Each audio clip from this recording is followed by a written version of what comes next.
Good evening বন্ধু বান্ধৱীসকল। আজি মই আকৌ আহিলোঁ পঞ্চায়ত। কাম আছে মোৰো বিশেষ। কাইলৈৰ পৰা আকৌ বতৰ ভাল কৰিছে, কাম লগাব লাগিব। তাতে মই দেখিলোঁ বহুত মানুহ বুলি নহয়, অলপ মানুহে তাতে সোমাইছেগৈ। মই বোলো কেলেনো সোমাইছে, ময়ো সোমাই গ'লোঁ। মই আগতে গমেই নাপাওঁ অৱশ্যে। ইয়াত ভেটেনেৰীৰ চেণ্টাৰ এটা খুলিছে। দৰৱ দিয়া হয় গৰু, ছাগলী, গাহৰি, সকলো ধৰণৰ জীৱ জন্তুৰ কাৰণে এটা চেণ্টাৰ খুলি দিছে। ইয়াতে নতুনকৈ যুৱক যুৱতী পষ্টিং হৈছে। মই গমেই পোৱা নাছিলোঁ। যেতিয়া গাহৰিৰ কাৰণে কিছুমানে কৈছে যে গাহৰি বেমাৰ হৈছে এতিয়া বুলি কৈছে। ছাগলী বেমাৰ হৈছে অৱশ্যে। আমাৰ ইয়াতে শুনিছোঁ মই ছাগলীৰো বেমাৰ হৈছে, বহুতৰে ছাগলীবিলাকৰো বেমাৰ হৈছে। তাৰপিছতে মই সেই সোমাই গ'লোঁ কিহৰ কাৰণে কিনো দি আছে বুলি। তাৰপিছত ক'লে যে জীৱ জন্তুৰ দৰৱ দিয়া হয় ইয়াতে বুলি কৈছে। নতুনকৈ চেণ্টাৰ খুলি দিছে। বৰ সুন্দৰ পদক্ষেপ লৈছে চৰকাৰে। আচলতে মানুহবিলাকৰ বেলেগ আকৌকৈ জীৱ জন্তুৰ দৰৱ কিনিবলৈ যাবলৈ বহুত, আমাৰ ইয়াতে প্ৰায় পোৱাই নাযায় জীৱ জন্তুৰ দৰৱ।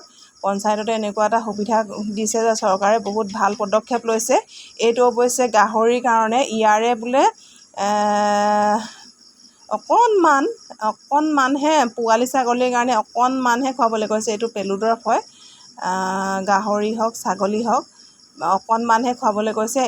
80 কেজি মানৰ ছাগলীয়ে বা গাহৰিয়েহে আধা খাব পাৰিব, সম্পূৰ্ণ খাব নোৱাৰিব। ডাঙৰ হয় যথেষ্ট টেবলেটটো, আৰু গুড়িও দিছে যথেষ্ট টেবলেট। তাৰপিছতে মই আকৌ আহিলোঁ য'ত মোৰ কাম হয় সেইটো অফিচলৈ আহিলোঁ। ওচৰতে আছে অৱশ্যে অফিচটো, কক্ষটো। তাৰপিছতে নাই, মানুহবিলাক আহিব আৰু অফিচৰ মানুহবিলাক। মই অকণমান সোনকালে গৈ পালোঁ। তাৰপিছতে মানুহ আহি পূৰা ভিৰ কৰি আছে। এয়া দেখিছেনে পাৰ একদম এজবেষ্টাৰখন ওপৰৰ ফালে একদম বেয়া কৰি দিছে। খুটিয়াই হাগি অৱস্থা বেয়া কৰি। যথেষ্ট পাৰ আছে পঞ্চায়তত। ভালো লাগে অৱশ্যে পাৰটো। পাৰ এনেও শান্তিৰ প্ৰতীক হয়। পাৰ বাস কৰিলে মানে ভাল।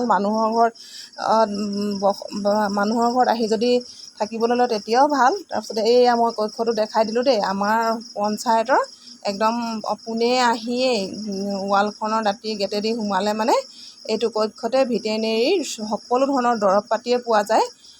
ছাগলী হওক, গাহৰি হওক, আৰু জীৱ জন্তু গৰু, কুকুৰৰ সকলো ধৰণৰ জীৱ জন্তুৰে চোৱা চিতাও কৰা হয়। ইয়াত নতুনকৈ চেণ্টাৰ খুলি দিছে। আগতে মই অৱশ্যে গম পোৱা নাছিলোঁ, ইমান দিন আহি আছোঁ যদিও। আজি মই হঠাতে চকুত পৰিলে। সকলো আছে চাগে, বহুত দিনৰ পৰা হৈ আছে নেকি। তাৰপিছতে মই বোলো আহিলোঁ ঘৰলৈ বুলি আহিলোঁ। ৰাস্তাতে দোকান পালোঁ।